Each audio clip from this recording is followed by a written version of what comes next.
Hello, welcome to cousins cuisine. இன்றைக்கி நம்ம பாசிப்பயிறு எப்படி கடையிறதுன்னு பார்க்க போகிறோம். அதுக்கு ஒரு கடாய் வச்சுக்கோங்க. கடாய் சூடானவுடனே கொஞ்சம் பாசிப்பயிறு போட்டு நல்லா ட்ரை ரோஸ்ட் பண்ணிக்கலாம்.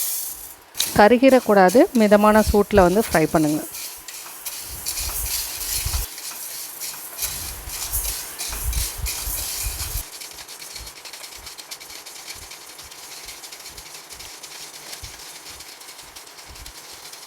இப்போ ட்ரை ரோஸ்ட் ஆகிடுச்சு, நல்லா வாசனை வர ஆரம்பிச்சிருச்சு. இப்போ ஸ்டவ் ஆஃப் பண்ணிடலாம்.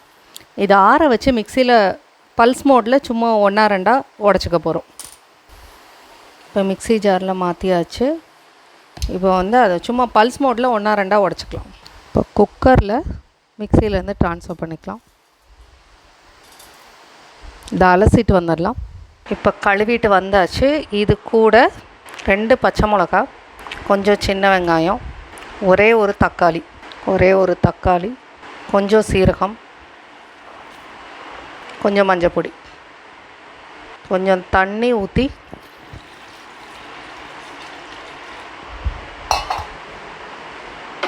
குக்கரை மூடி விசில் போட்டுடுங்க. இது ஒரு 5-6 விசில் வரட்டும். நம்ம குக்கர் ஒரு 5-6 விசில் விட்டு இப்போ கேஸ்லாம் போயிடுச்சு. ஓப்பன் பண்ணி பார்க்கலாம். பயிறு நல்லா வெந்துருச்சு. ஸோ இப்போ இதை கடைஞ்சி தாளிக்க வேண்டியதுதான். இப்போ நம்ம பச்சை பயிர் கடைஞ்சதை தாளிச்சிடலாம். ஒரு கடாய் வச்சுட்டு சூடானதுக்கப்புறம் நல்லெண்ணெய் ஊற்றுங்க. எண்ணெய் சூடாயிடுச்சு. இப்போ கொஞ்சம் கடுகு அண்டு சீரகம், கருவேப்பில், வரமிளகா, கொஞ்சம் நான் சின்ன வெங்காயத்தை இது மாதிரி இடித்து வச்சுருக்கேன். ஸோ சின்ன வெங்காயம் நல்லா வதக்குங்க.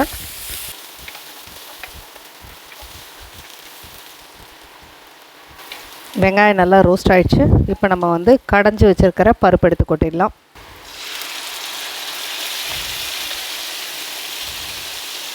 ஸோ கொஞ்சம் தண்ணி சேர்த்துக்கிறேன்.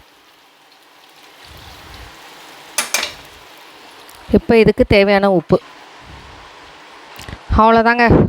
ஒரு கொதித்தோடனே சுட சுட சாதத்தோட பச்சைப்பயிறு கடைஞ்சதை போட்டு நெய் போட்டு சாப்பிட்டிங்கன்னா ரொம்ப அருமையாக இருக்கும். ஒரு கொதிச்சட்டும்.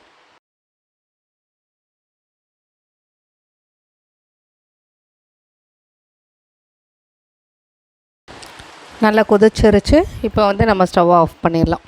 ஸோ சுவையான பாசி பயறு கடைசல் ரெடி. ஸோ இது சுட சுட சாதத்தோட நல்லெண்ணெய் இல்லைன்னா நெய் போட்டுட்டு பருப்பு போட்டு சாப்பிடுங்க. ரொம்ப டேஸ்டியாக இருக்கும். இந்த வீடியோ உங்களுக்கு பிடிச்சிருந்ததுன்னா லைக் பண்ணுங்கள், ஷேர் பண்ணுங்கள் அண்ட் சப்ஸ்கிரைப் பண்ணுங்கள். தேங்க்ஸ் ஃபார் வாட்சிங்.